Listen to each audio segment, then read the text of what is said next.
Hello students, how are you. विद्यार्थियों, आप सभी का हमारे यूट्यूब चैनल पर बहुत बहुत स्वागत है।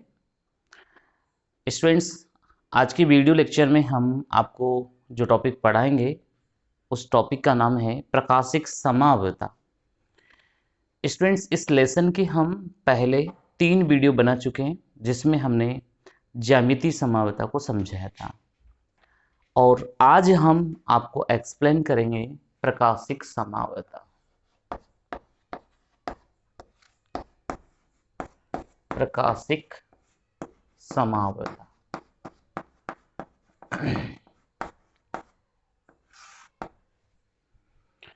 स्टूडेंट्स, प्रकाशिक समावयवता को हम इंग्लिश में क्या कहते हैं? Optical isomerism.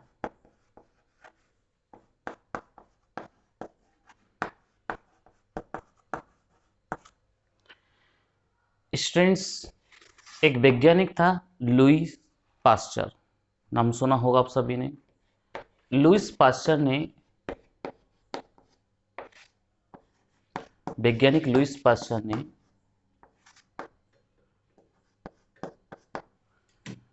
Ammonium sodium tartrate, ammonium sodium tartrate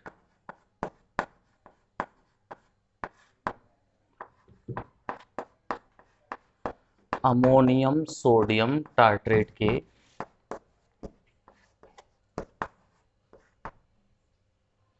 ammonium sodium tartrate यौगिक के 2 क्रिस्टलों को देखा, और इन्होंने देखा कि ये जो दोनों क्रिस्टल होते हैं एक दूसरे के दर्पण प्रतिबिंब होते हैं, एक दूसरे के दर्पण प्रतिबिंब होते हैं, और ये दर्पण प्रतिबिंब एक दूसरे पर अध्यारोपित नहीं किए जा सकते।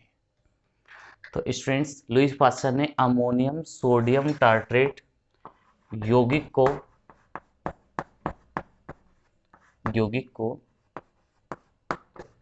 2 क्रिस्टलों के रूप में प्रेक्षित किया, 2 क्रिस्टलों के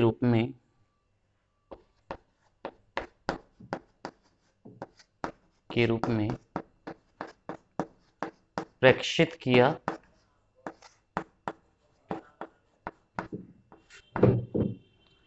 जो एक दूसरे के दर्पण प्रतिबिंब होते हैं, जो एक दूसरे के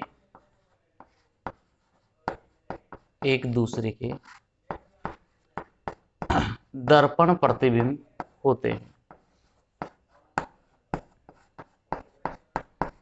एक दूसरे के दर्पण प्रतिबिंब होते हैं स्टूडेंट्स, लेकिन ये एक दूसरे पर अध्यारोपित नहीं किए जा सकते हैं। लेकिन ये एक दूसरे पर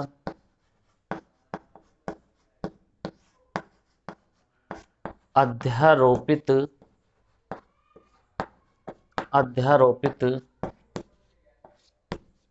नहीं किए जा सकते हैं।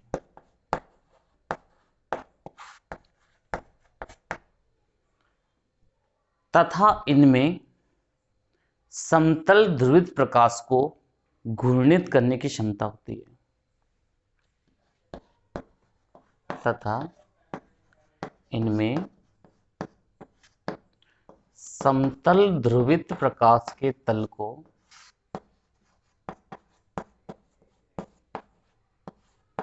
समतल ध्रुवित प्रकाश के तल को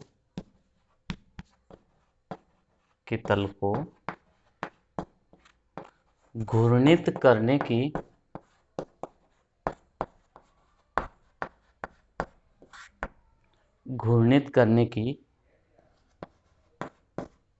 क्षमता होती है। घूर्णित करने की क्षमता होती है।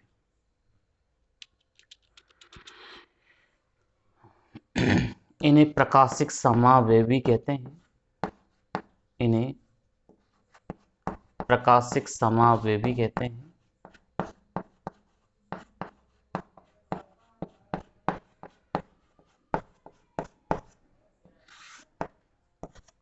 कहते हैं।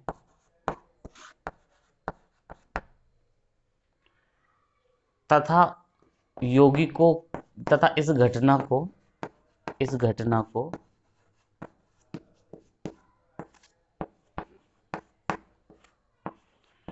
प्रकाशिक संभाव्यता कहते हैं।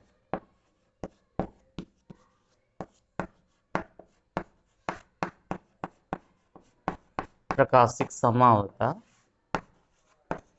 कहते हैं। स्टूडेंट्स, इसकी एक एक लाइन इंपॉर्टेंट है, इसमें आप एक एक वर्ड को समझिए।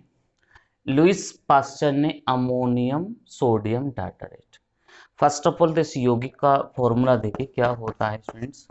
CHOH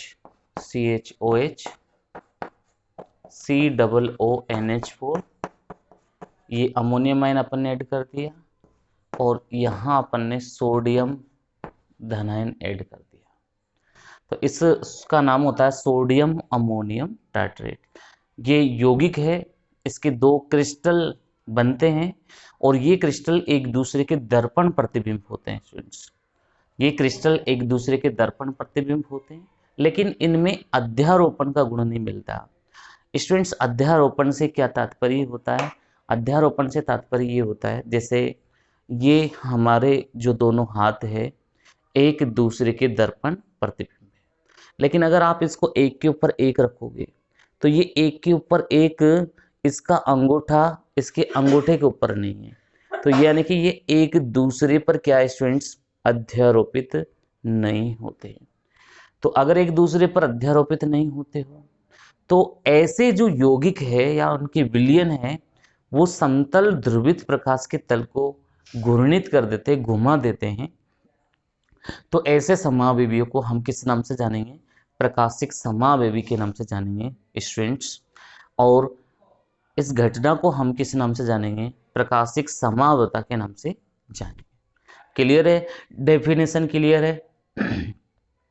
स्टूडेंट्स, प्रकाशिक समावता की डेफिनेशन आपसे पूछी जा सकती है, इसलिए इस डेफिनेशन को आप जरूर याद करें। डेफिनेशन बहुत इंपॉर्टेंट डेफिनेशन है, एक बार इसको जरूर देखिए स्टूडेंट्स। डेफिनेशन की स्टार्टिंग अगर आप देखें तो यहाँ से हम देखते हैं, इसको पूरा ही आप इसी तरीके से लर्न कर सकते हैं। नोट कर लीजिए आप इसको एक बार, इसका स्क्रीनशॉट ले लीजिए सभी स्टूडेंट्स। आगे बढ़ते हैं फिर।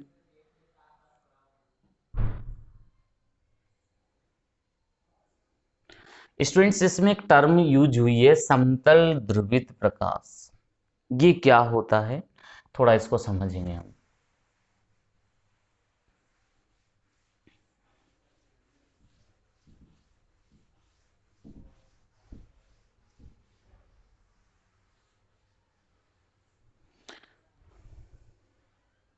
देखिए स्टूडेंट्स, जो समतल ध्रुवित प्रकाश है उसके बारे में थोड़ी सी स्टडी करते हैं। समतल ध्रुवित प्रकाश,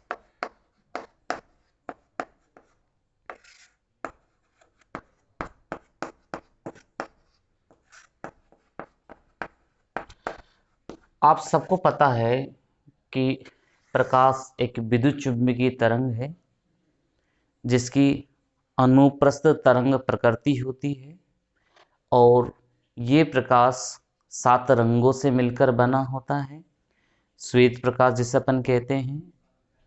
लेकिन अगर आप इसको किसी निकोल प्रिज्म से होकर गुजार देते हैं तो इन 7 रंगों का विभाजन हो जाता है, इसको हम वर्ण विक्षेपण कहते हैं।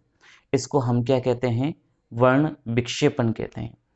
विद्यार्थियों, समतल ध्रुवित प्रकाश का मतलब ये होता है कि जो तरंग संचरित होती है उसके लंबवत एक ही तल में कंपन करने वाला अगर प्रकाश होता है तो इसको हम समतल ध्रुवित प्रकाश कहते हैं। स्टूडेंट्स, इंग्लिश में इसको शॉर्ट में हम प्लेन पोलराइज्ड लाइट यानी कि PPL के नाम से जानते हैं। किसके नाम से जानते हैं? PPL के नाम से। तो स्टूडेंट्स देखिए, प्लेन पोलराइज्ड लाइट, तो in brief in short PPL। तो बच्चों, इसकी उत्पत्ति कैसे होती है मैं डायग्रामेटिक रूप से समझा रहा हूं आपको, तो आप यहां ध्यान दें। देखिए, ये कोई भी उत्सर्जित स्रोत है जिससे प्रकाश निकलता है, ये प्रकाश स्रोत है स्टूडेंट्स।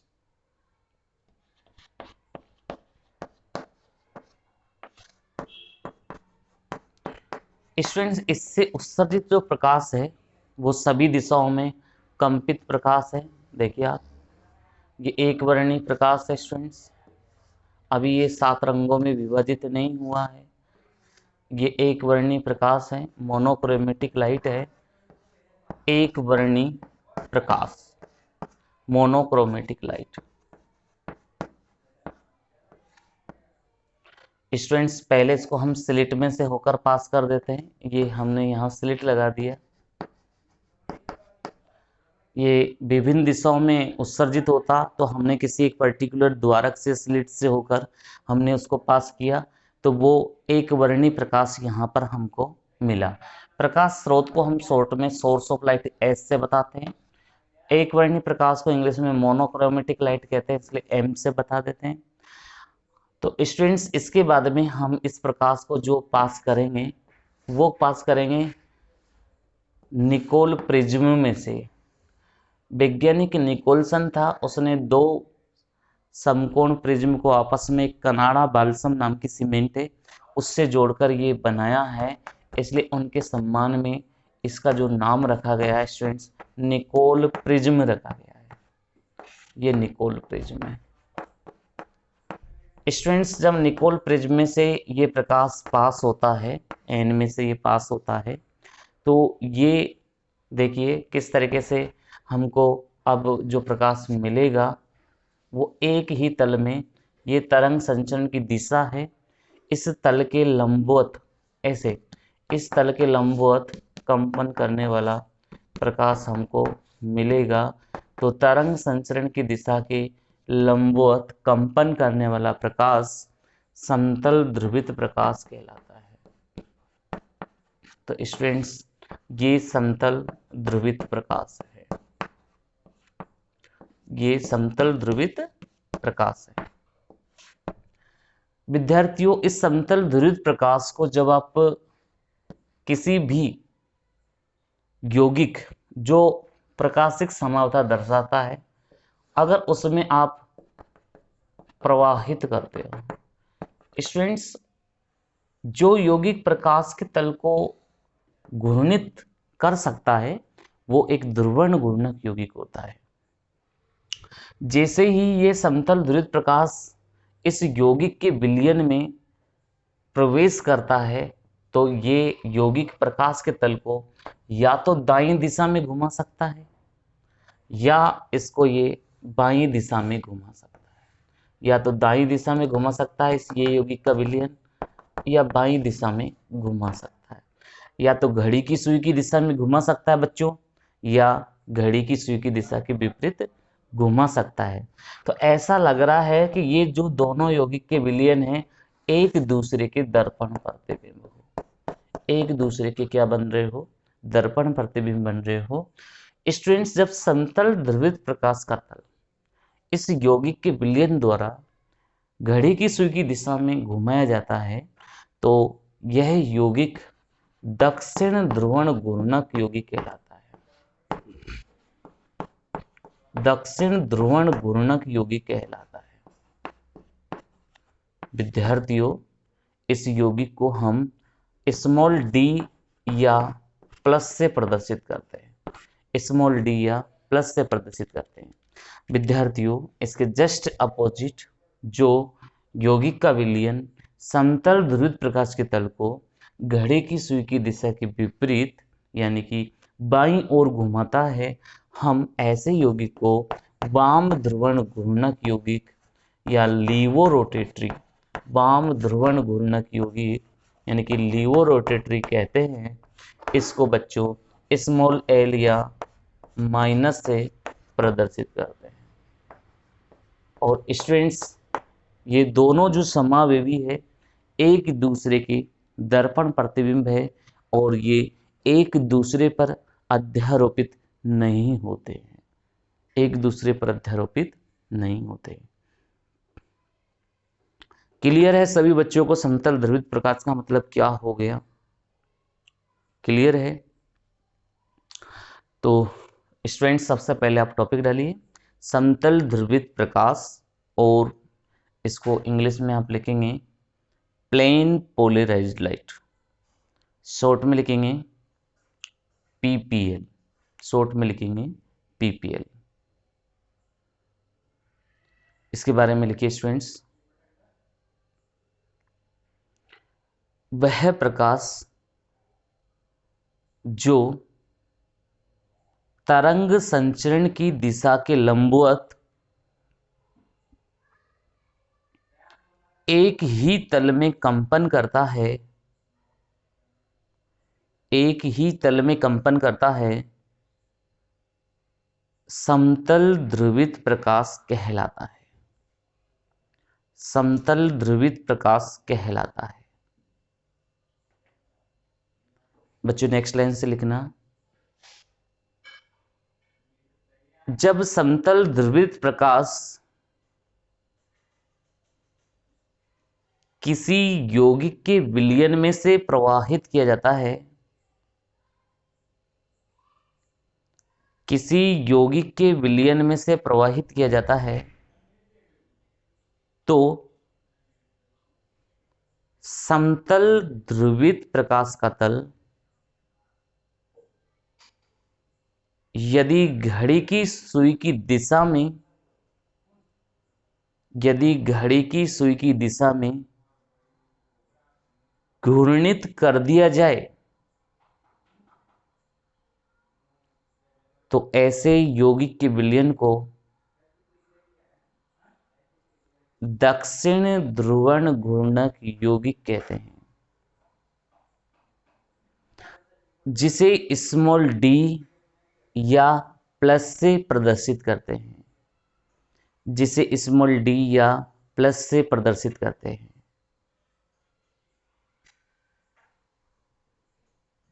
स्टूडेंट नेक्स्ट लाइन में लिखिए, जब किसी यौगिक का विलयन समतल ध्रुवित प्रकाश के तल को घड़ी की सुई की दिशा के विपरीत या बाईं ओर घूर्णित कर देता है, बाईं ओर घूर्णित कर देता है, तो ऐसे यौगिक के विलयन को वाम ध्रुवण घूर्णक कहते हैं। इसे स्मॉल एल या माइनस से प्रदर्शित करते हैं, इसे स्मॉल एल या माइनस से प्रदर्शित करते हैं। क्लियर है सभी बच्चों को? तो स्टूडेंट्स आप ये डायग्राम बना लीजिए, पहले एक बार ये डायग्राम बना लीजिए, एक इसका स्क्रीनशॉट ले लीजिए, बहुत इंपॉर्टेंट डायग्राम है। समतल ध्रुवित प्रकाश का प्रदर्शन, साथ में यौगिक के विलयन द्वारा समतल ध्रुवित प्रकाश को किस दिशा में घुमाया जा रहा है, तो इनकी दिशा को भी बताया गया है, दाईं ओर है या बाईं ओर है। ओके स्टूडेंट्स, चलिए तो अब हम अगले टॉपिक पे चर्चा करते हैं, इसी का ही टॉपिक है स्टूडेंट्स। तो देखिए अगले टॉपिक का, इसी से ही हम नेक्स्ट वर्जन आपके लिए तैयार करते हैं।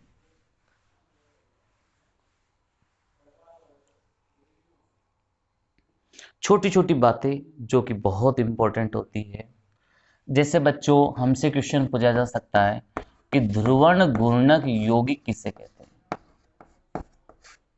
ध्रुवण घूर्णक यौगिक किसे कहते हैं।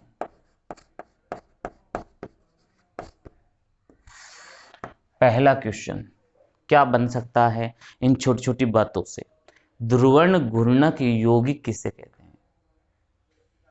तो इसके लिए लिखिए स्टूडेंट्स, आपको पता है ध्रुवण घूर्णक यौगिक का मतलब क्या होता है, वह यौगिक जिसका विलयन या किसी भी यौगिक का विलयन जो समतल ध्रुवित प्रकाश के तल को घूर्णित कर देता हो, उसे हम किस नाम से जानेंगे स्टूडेंट्स, ध्रुवण घूर्णक यौगिक के नाम से जानेंगे। और स्टूडेंट्स इस ध्रुवण घूर्णक यौगिक की इस प्रक्रिया को ध्रुवण घूर्णकता भी कहेंगे। तो स्टूडेंट्स ये दो टर्मिनोलॉजी यहाँ पर आपको समझाई जा रही है, एक ध्रुवण घूर्णक यौगिक और एक ध्रुवण घूर्णकता। ये दो टॉपिक्स एक दूसरे से ही कनेक्ट है। क्लियर सभी बच्चों को? चलिए तो आप टॉपिक डालें स्टूडेंट्स, ध्रुवण घूर्णक यौगिक।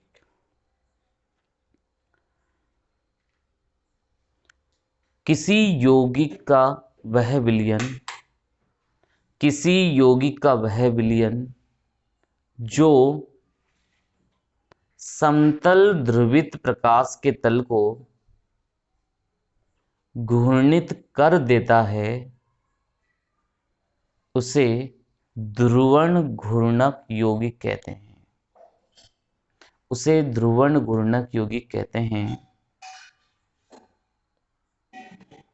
तथा इनकी इस प्रक्रिया या गुण को ध्रुवण घूर्णकता कहते हैं। ध्रुवण घूर्णकता कहते हैं। स्टूडेंट्स, इसी से ही जुड़ा हुआ शब्द है घूर्णन कोण। इसी से ही जुड़ा हुआ शब्द है घूर्णन कोण, जिसको स्टूडेंट्स एंगल ऑफ रोटेशन बोलते हैं इंग्लिश में, एंगल ऑफ रोटेशन। स्टूडेंट्स, जो ध्रुवण घूर्णक यौगिक है उसका विलयन समतल ध्रुवित प्रकाश के तल को जिस कोण पर दायां या बायां घूर्णित करता है उसको हम किस नाम से जानते हैं? घूर्णन कोण के नाम से जानते हैं। और स्टूडेंट्स देखिए, इसको अल्फा से प्रदर्शित करते हैं। अल्फा से प्रदर्शित करते हैं, इस घूर्णन कोण को हम अल्फा से प्रदर्शित करते हैं। और स्टूडेंट्स ये कुछ कारकों पर निर्भर करता है। वो कारक क्या क्या है स्टूडेंट्स? जो प्रयुक्त प्रकाश है उसकी तरंग दैर्ध्य क्या है, जो आप समतल ध्रुवित प्रकाश ले रहे हैं उसकी तरंग दैर्ध्य क्या है। तो बच्चों, प्रयुक्त प्रकाश की तरंग दैर्ध्य पर यह निर्भर करेगा। प्रयुक्त प्रकाश की तरंग दैर्ध्य पर यह निर्भर करेगा। तरंग दैर्ध्य को हम लैम्डा से बताते हैं स्टूडेंट्स। तो प्रयुक्त प्रकाश की तरंग दैर्ध्य पर यह निर्भर करेगा। दूसरा, विलयन की सांद्रता। विलयन की सांद्रता पर ये घूर्णन कोण निर्भर करेगा। अगर विलयन गाढ़ा है तो विलयन पतला है।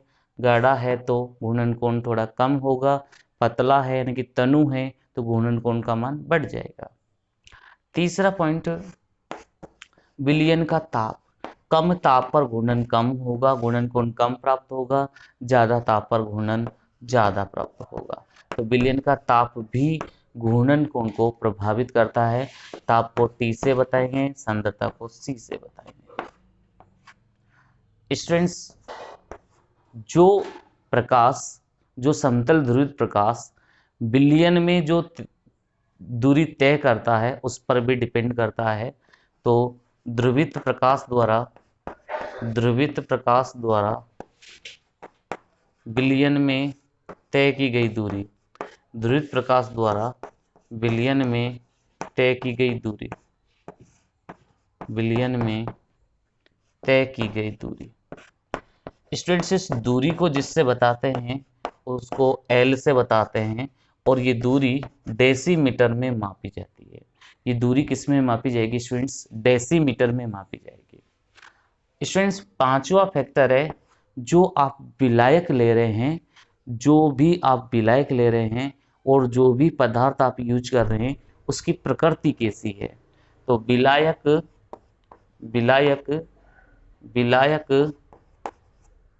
व पदार्थ की प्रकृति, विलायक व पदार्थ की प्रकृति, इस पर भी घूर्णन कोण का मान निर्भर करेगा। तो देखिए बच्चों, आपके पास ये यौगिक का विलयन है। अब ये समतल ध्रुवित प्रकाश आया, ये समतल ध्रुवित प्रकाश आ रहा है और इस यौगिक की क्या क्वालिटी है, या पहले तो इस प्रकाश के तरंग दैर्ध्य क्या है। एक तो तरंग दैर्ध्य, दूसरी बात विलयन आपका गाढ़ा है या पतला है, तीसरी बात विलयन का ताप कैसा है, चौथा चौथी बात क्या है, ध्रुवित प्रकाश द्वारा विलयनों में तय की गई दूरी, यानी कि ये कितनी डिस्टेंस कवर कर रहे हैं, इतना एंगल रोटेट हो रहा है या कुछ एरिया में इतना सा कमी जा रहा है। तो ध्रुवित प्रकाश द्वारा विलयन में तय की गई दूरी, लेकिन ये दूरी का मेजरमेंट किस में कर रहे हैं स्टूडेंट्स, डेसीमीटर में कर रहे हैं, ये भी आपको ध्यान रखना है। और विलायक जो आपने इसमें लिया है, जो पदार्थ विलयन में आपने मिलाया है, उसकी प्रकृति क्या है, उस पर घूर्णन कोण का मान निर्भर करेगा और इसको अल्फा से बताएंगे। इसको किससे बताएंगे, अल्फा से बताएंगे। स्टूडेंट्स ये ध्यान रखना, ये इस साल का वेरी इंपॉर्टेंट क्वेश्चन बन सकता है। घूर्णन कोण आप याद रखिएगा। क्लियर है सभी बच्चों को, बहुत इंपॉर्टेंट टॉपिक है। ओके स्टूडेंट्स, तो हम टॉपिक लिखते हैं घूर्णन कोण। लिखिए बच्चों, इसमें आप लिखिए ध्रुवण घूर्णक यौगिक का विलयन, ध्रुवण घूर्णक यौगिक का विलयन समतल ध्रुवित प्रकाश के तल को जिस कोण पर दाईं व बाईं ओर घूर्णित करता है, उस कोण को घूर्णन कोण कहते हैं।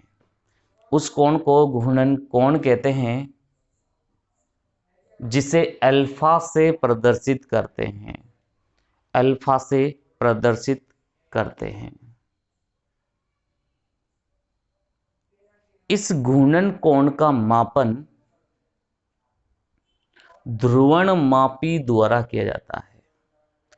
इस घूर्णन कोण का मापन ध्रुवण मापी, तो एक वर्ड और आपको याद रखना है स्टूडेंट्स, ध्रुवण मापी पोलेरीमीटर। आप यहां से इसको देख रहे हैं, अपनी आंखों से आप इसको देख रहे हैं, लेकिन इस इंस्ट्रूमेंट का नाम क्या रहेगा, ध्रुवण मापी रहेगा। कि ये कितने एंगल पर ये रोटेट हुआ है, तो उसको ध्रुवण मापी द्वारा, इस घूर्णन कोण को ध्रुवण मापी द्वारा मापित किया जाता है। अब नेक्स्ट स्लाइड में लिखिएगा स्टूडेंट्स, घूर्णन कोण का मान निम्न 5 कारकों पर निर्भर करता, निम्न 5 कारकों पर निर्भर करता है स्टूडेंट्स। फर्स्ट, प्रयुक्त प्रकाश की तरंग दैर्ध्य लैम्ब्डा। सेकंड, विलयन की सांद्रता C। नंबर 3, विलयन का ताप स्मॉल t। नंबर 4, ध्रुवित प्रकाश द्वारा विलयन में तय की गई दूरी डेसीमीटर में। नंबर 5, विलायक एवं पदार्थ की प्रकृति, पदार्थ की जगह पर विलेय भी यूज कर सकते हैं, यानी कि विलायक एवं विलेय की प्रकृति। ओके, क्लियर है सभी बच्चों को, एक एक टॉपिक क्लियर होना चाहिए स्टूडेंट्स, वेरी इंपॉर्टेंट पार्ट चल रहा है। चलिए, तो अब हम इसी से रिलेटेड एक वर्ड, 2 वर्ड और है जिनको समझते हैं। एक विशिष्ट घूर्णन है और एक आणविक घूर्णन होता है। एक विशिष्ट घूर्णन है और एक आणविक घूर्णन है। तो स्टूडेंट्स 2 वर्ड्स को समझते हैं, विशिष्ट घूर्णन और दूसरा है आणविक घूर्णन।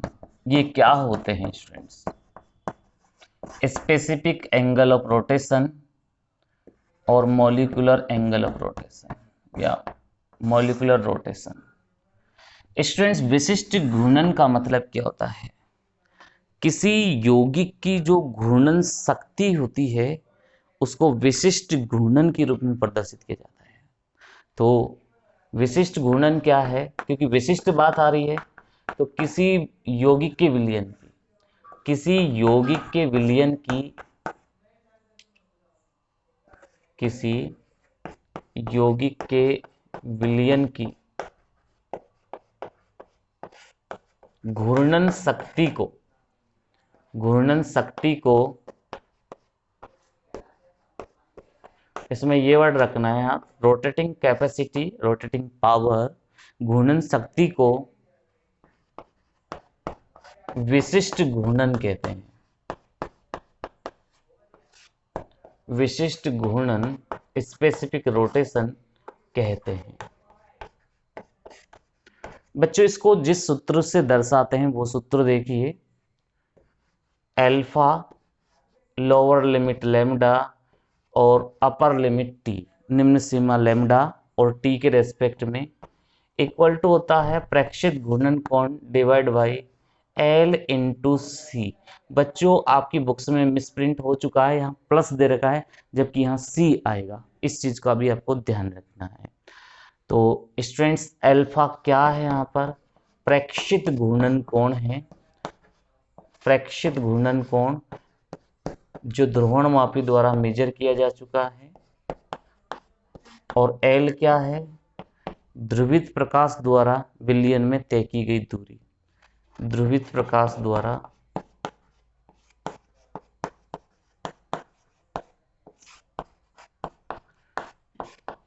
विलयन में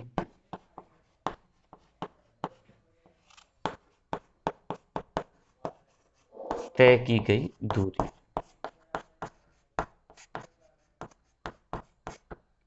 और सी आपको पता है, सी विलयन की सांद्रता, सी है विलयन की सांद्रता। अब बच्चों आणविक घूर्णन क्या होता है, मॉलिक्यूलर रोटेशन क्या होता है? तो स्टूडेंट्स ये विशिष्ट घूर्णन को यदि यौगिक के अणुभार से गुणा कर दिया जाए तो उसे हम आणविक घूर्णन कहते हैं। यानी कि आणविक घूर्णन किसका गुणनफल होता है, विशिष्ट घूर्णन और यौगिक के अणुभार का। तो विशिष्ट घूर्णन इनटू यौगिक का अणुभार, इनटू यौगिक का अणुभार किस नाम से जाना जाता है स्टूडेंट्स, आणविक घूर्णन के नाम से जाना जाता है। तो बच्चों ये कुछ डेफिनेशन है, इसको भी आपको याद रखना है। चलिए तो बच्चों लिखिए इसके बारे में।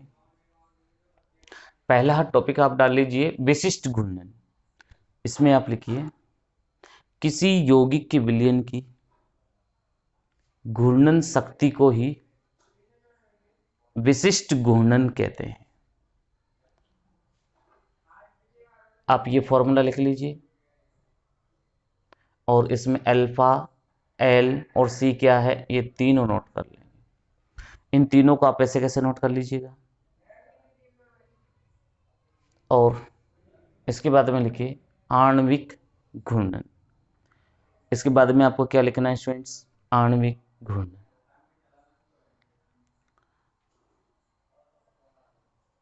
इसमें आप लिखना विशिष्ट घूर्णन तथा यौगिक के अणुभार का गुणनफल ही आणविक घूर्णन कहलाता है, आणविक घूर्णन कहलाता है। क्लियर सभी को? तो ये एक छोटा सा पॉइंट हमने आपका क्लियर किया स्टूडेंट्स। तो देखिए अब तक हम आपको क्या क्या समझा चुके हैं। देखिए एक बार जो रिपीट कर रहा हूं मैंने आपको सबसे पहले प्रकाशिक समरूपता की डेफिनेशन बताई, और प्रकाशिक समरूपता की जैसे हमको डेफिनेशन समझ में आती है तो फिर हमने समतल ध्रुवित प्रकाश को समझाया। समतल ध्रुवित प्रकाश जैसे समझ में आता है तो हमने ध्रुवण घूर्णक यौगिक को समझाया, ध्रुवण घूर्णकता को समझाया, घूर्णन कोण को समझाया, विशिष्ट घूर्णन को समझाया और आणविक घूर्णन को समझाया। क्लियर है सभी स्टूडेंट्स का?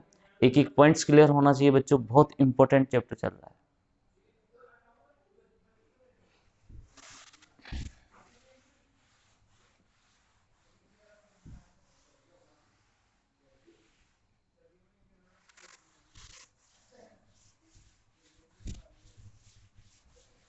चलिए बच्चों अगला टॉपिक देखिए, इसी का नेक्स्ट टॉपिक देखिए।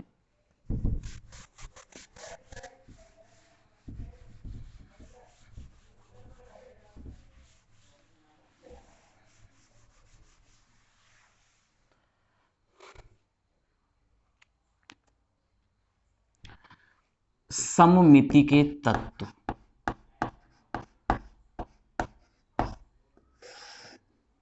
सममिति के तत्व, एलिमेंट्स ऑफ सिमेट्री, सममिति के तत्व, एलिमेंट्स ऑफ सिमेट्री।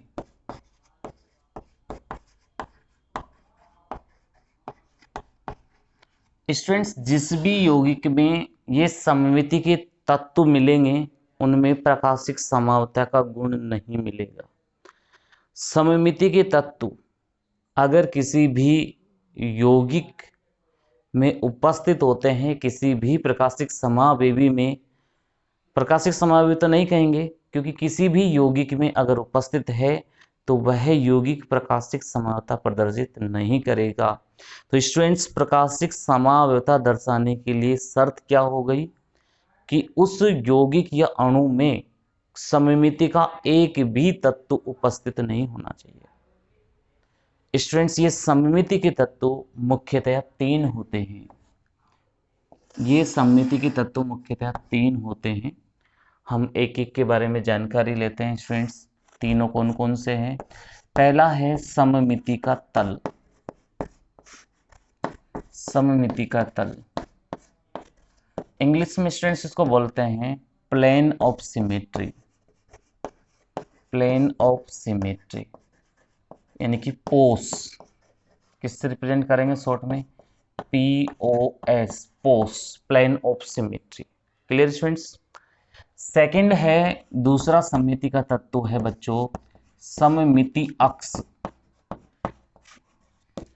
सममिति अक्ष। स्टूडेंट्स, इसको क्या बोलेंगे? एक्सिस ऑफ सिमेट्री, इस नेम से इसको कॉल किया जाता है। Axis of symmetry means AOS, axis of symmetry. और तीसरा सममिति का तत्व है स्टूडेंट्स सममिति केंद्र, सममिति केंद्र मीन्स सेंटर ऑफ सिमेट्री,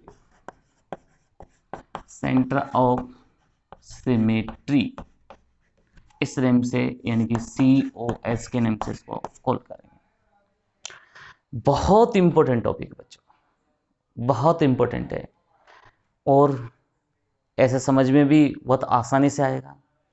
देखिए, सममिति का तल का मतलब क्या होता है? स्टूडेंट्स, एक ऐसा तल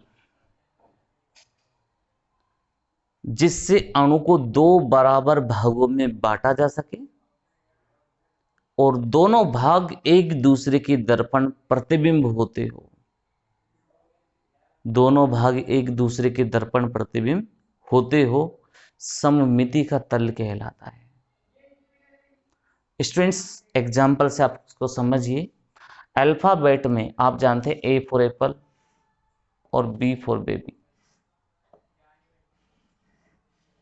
ये दो, ये अंग्रेजी वर्णमाला के अक्षर A और B है। अगर हम इसको एक ऐसे तल से काटे कि ये 2 बराबर भागों में बट जाए तो स्टूडेंट्स ये 2 तल होते हैं, एक ऊर्ध्वाधर तल और दूसरा होता है क्षैतिज तल। स्टूडेंट्स, मैं अगर इसको ऐसे काटूं, इस तल से मैं अगर काटता हूं एप्पल को, A फॉर एप्पल को, तो देखिए ये इसका ऊर्ध्वाधर सममिति तल है। और स्टूडेंट्स, मैं अगर इस B को अगर काटता हूं तो देखिए B को मैं ये क्षैतिज रूप में काट सकता हूं, तो ये क्षैतिज सममिति तल है। एक ऊर्ध्वाधर सममिति तल था, एक क्षैतिज सममिति तल है। लेकिन अगर हम यही बात केमिस्ट्री के हिसाब से करें तो केमिस्ट्री में प्रोपेनोइक अम्ल और मीसो-टार्टरिक अम्ल में सममिति का तल मिलता है। तो स्टूडेंट्स, ये एग्जाम्पल याद रखना बहुत कंपलसरी है। 2 एग्जाम्पल मैंने आपको बताए। पहला एग्जाम्पल प्रोपेनोइक अम्ल, प्रोपेनोइक अम्ल, और दूसरा एग्जाम्पल स्टूडेंट्स मैंने आपसे कहा मीसो-टार्टरिक अम्ल, मीसो-टार्टरिक अम्ल। स्टूडेंट्स इनमें सममिति के तल मिलते हैं। देखिए प्रोपेनोइक अम्ल का जो सूत्र होता है, पहले मैं आपको सूत्र बताता हूँ। CH3CH2COOH, ये प्रोपेनोइक अम्ल का सूत्र होता है। और जो मीसो टार्टरिक अम्ल है उसका सूत्र सुनिए आप student, COOH CHOH CHOH COOH, ये सूत्र होता है। अब स्टूडेंट्स किस तरीके से प्रोपेनोइक अम्ल है उसमें सममिति का तल मिलेगा, चलिए देखते हैं हम। तो देखिए 3 कार्बन, 1 2 और ये 3 कार्बन है इसमें, और पहले वाले कार्बन से 3 हाइड्रोजन जुड़ी हुई है। देखो आप, ये 3 हाइड्रोजन जुड़ी हुई है। क्लियर से बच्चों को? बीच वाले कार्बन से 2 हाइड्रोजन जुड़ी हुई है। स्टूडेंट्स देखिए, ये 2 हाइड्रोजन ये जुड़ गई। स्टूडेंट्स लास्ट वाले कार्बन से एक तो O जुड़ा हुआ और एक OH जुड़ा हुआ है। अब स्टूडेंट्स मैं इसको कहां से कट करूं कि इक्वल टू पार्ट्स में डिवाइड हो जाए? तो देखिए ये वाला तल, ऊर्ध्वाधर तल, इसको मैं ऐसे ऐसे ब्रेक करता हूं तो ये 2 बराबर भागों में बट जाता है। कुछ बच्चे कहेंगे सर इधर तो C डबल बॉन्ड और इधर OH है, इधर तो 2 परमाणु आएंगे, इधर एक ही परमाणु आएंगे। तो स्टूडेंट्स आपको बता दिया जाएगा कि यहाँ डबल बॉन्ड से ऑक्सीजन जुड़ी हुई है, इसका मतलब ये है कि ये 2 बार जुड़ी हुई है। अगर त्रिबंध आ जाता तो वह तत्व 3 बार जुड़ जाता। ये आपको याद रखना होगा। ऐसे मीसो टार्टरिक अम्ल में देखिए कौन सा सममिति का तल मिलेगा। इसमें देखिए ये हम इसके स्ट्रक्चर बना के बता रहे हैं आपको। देखिए बच्चों, ये मीसो टार्टरिक अम्ल होता है और आप इसकी स्ट्रक्चर को देखते ही पता लगा लेंगे कि इसमें कौन सा सममिति का तल होगा। देखिए आप, ये देखिए, अगर मैं इसको क्षैतिज तल से काटता हूं तो ऊपर का भाग नीचे के भाग दोनों एक दूसरे के दर्पण प्रतिबिंब होंगे, दोनों एक दूसरे के दर्पण प्रतिबिंब होंगे। क्लियर सभी बच्चों को? क्लियर है? तो ये था स्टूडेंट सममिति का तल। तो हमारी चर्चा यहाँ पर 2 रूपों में हो गई। एक तो हमने कहा कि ऊर्ध्वाधर सममिति का तल होता है, एक तो ऊर्ध्वाधर सममिति का तल होता है, और दूसरा हमारे पास क्षैतिज सममिति का तल होता है, क्षैतिज सममिति का तल होता है। आगे आपको बात समझ में? चलिए हम सेकंड आपसे चर्चा करते हैं। ये हमारे पास कुछ बातें हैं। सममिति अक्ष क्या होती है? सममिति अक्ष का मतलब क्या होता है? जैसे ये कोई अणु है, अब मैंने इस अणु में से इस अक्ष को ऐसे, ये कोई अणु है, इसमें से इस अक्ष को ऐसे पास किया। अब इस अक्ष के सापेक्ष ये अणु घुमाने पर, यानी कि सममिति अक्ष वह अक्ष होती है जिसके सापेक्ष अणु को घुमाने पर उसका वास्तविक रूप, यानी कि उसका जो नया रूप होता है वो मूल विन्यास पर अध्यारोपित हो जाता है। जो नया रूप होता है उसके मूल विन्यास पर अध्यारोपित हो जाता है। स्टूडेंट्स उसी को ही हम सममिति अक्ष कहते हैं, सममिति अक्ष कहते हैं। जैसे स्टूडेंट्स ये अणु है, अभी ये अपने इस एक्सिस से 0 डिग्री पर है, फिर ये यहाँ पहुँचा 90 डिग्री पर, इसके बाद में ये 180 डिग्री पर पहुँच रहा है। अगर स्टूडेंट्स इसको 180 डिग्री पर घुमाने पर, अगर इस अणु को हम 180 डिग्री पर घुमा रहे हैं तो इसका यदि जो नया रूप मिल रहा है, अब नया रूप तो इस जगह पर मिलेगा, ये नया रूप इस मूल विन्यास पर, इस वाले मूल विन्यास पर अध्यारोपित हो जाता हो, अध्यारोपित हो जाता हो, तो ऐसी अक्ष को हम सममिति अक्ष कहेंगे। तो स्टूडेंट्स इसमें आपको ये याद रखना है कि सममिति अक्ष वह अक्ष होती है जिसके सापेक्ष अणु को घुमाने पर उसका नया रूप मूल विन्यास पर अध्यारोपित हो जाता हो। और स्टूडेंट्स यह कोण 360 डिग्री बटा n से कम होना चाहिए, यानी कि आपको इसको जो घुमाना है वो 360 डिग्री बटा n। n यहाँ पर अक्ष की संख्या को बताएगा, जैसे एन यहाँ एन गुणित सममिति अक्ष को बता रहा है। स्टूडेंट्स, अगर मैं आपसे कहूं कि सममिति अक्ष को सी एन से प्रदर्शित किया जाता है, तो स्टूडेंट सी क्या है यहाँ पर? यहाँ सी चक्र होता है। यहाँ सी क्या होता है? चक्र होता है। और स्टूडेंट्स यहाँ एन है, गुणित सममिति अक्ष को बताता है। एन किसको बताता है? गुणित सममिति अक्ष को। जैसे इसका मान 1 हो, तो इसका मान 1 हो तो ये सी एन बराबर होता है 360 डिग्री बटा एन। एन का मान क्या रख देंगे? बटा एन। अगर एन का मान 1 है तो अणु को कितने डिग्री कोण पर घुमाया जा रहा है? 360 डिग्री कोण पर घुमाया जा रहा है।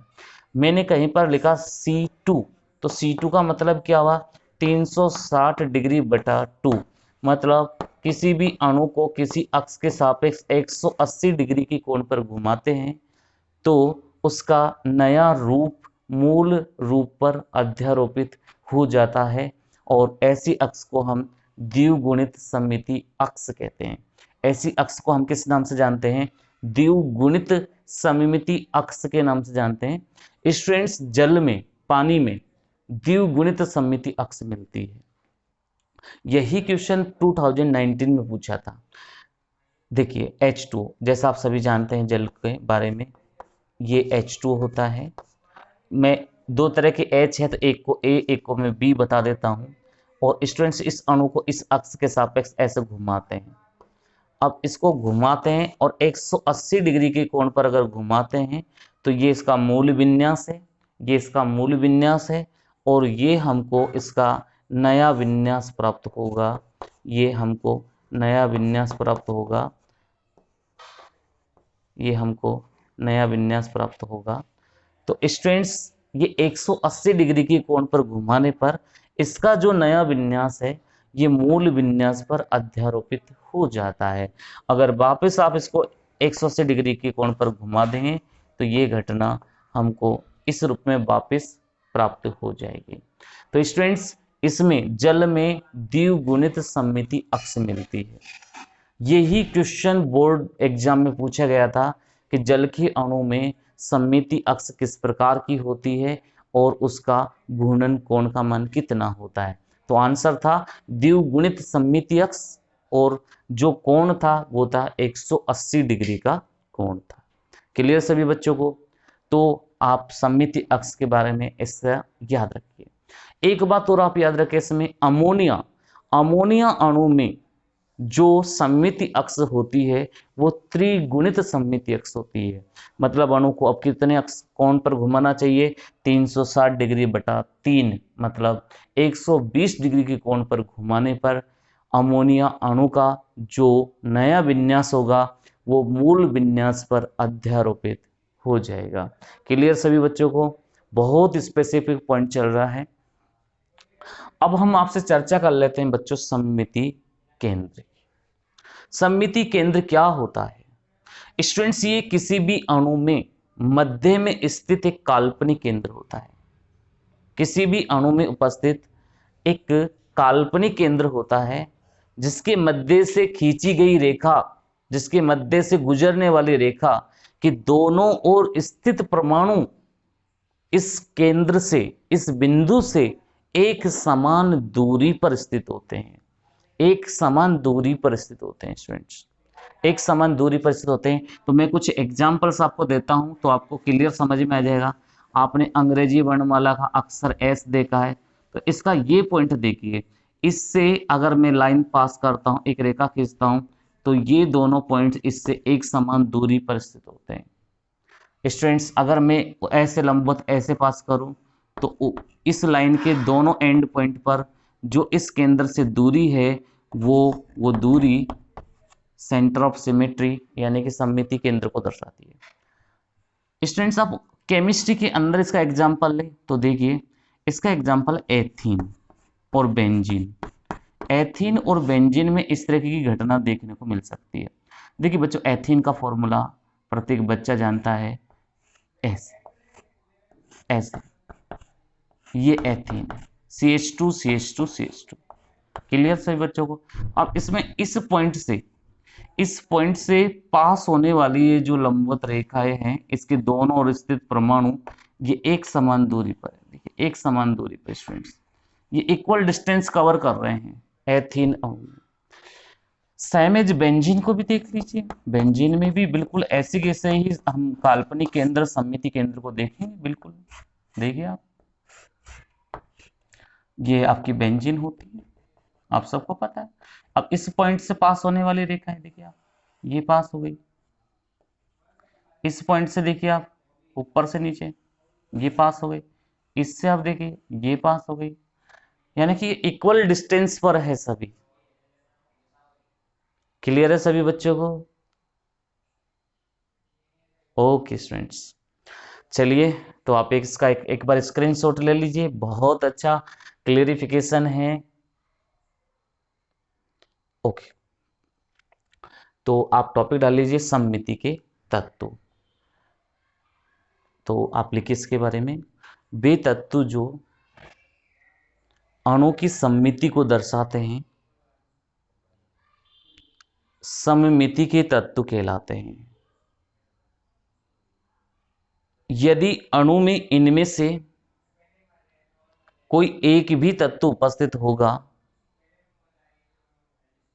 तो वह अणु या यौगिक प्रकाशिक समावता प्रदर्शित नहीं करेगा, प्रकाशिक समावता प्रदर्शित नहीं करेगा। ये तत्व तीन प्रकार के होते हैं। तो स्टूडेंट फर्स्ट नाम लिखिए सममिति का तल, दूसरा सममिति अक्ष और तीसरा सममिति केंद्र। स्टूडेंट फर्स्ट टॉपिक डालिए सममिति का तल।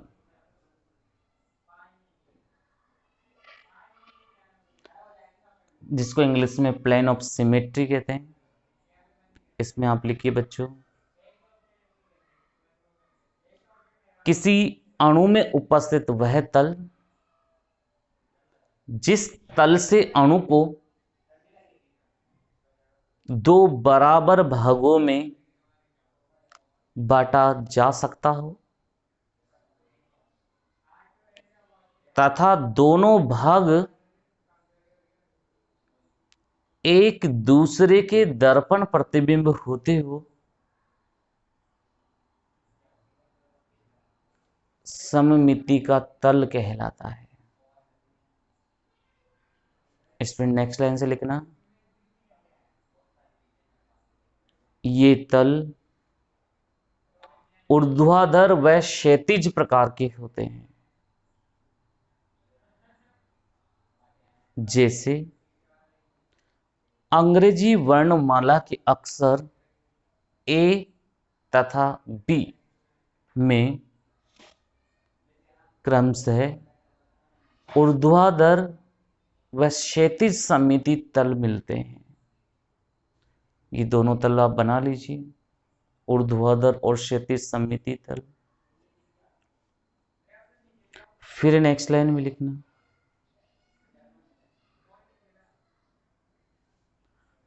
प्रोपेनोइक अम्ल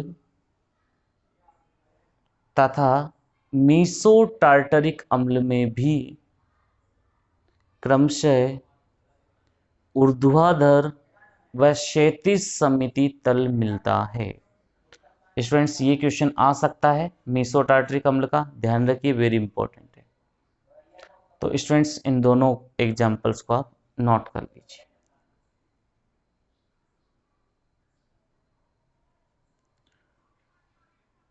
अब हम लेते हैं अगला टॉपिक सममिति अक्ष, सेकंड नंबर। ये फर्स्ट, ये सेकंड और ये थर्ड। सममिति अक्ष, एक्सिस ऑफ सिमेट्री। इसके बारे में स्टूडेंट्स आप लिखिए, सममिति अक्ष वह अक्ष होती है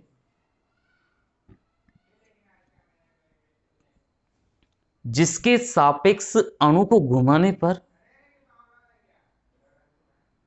इसका नया रूप मूल विन्यास पर अध्यारोपित हो जाता हो। मूल विन्यास पर अध्यारोपित हो जाता हो।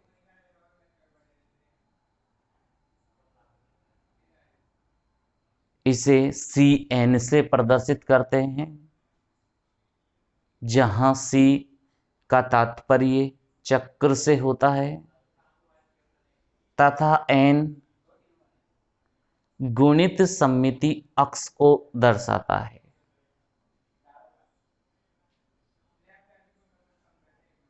यदि किसी अणु को 360 डिग्री बटा N कोण से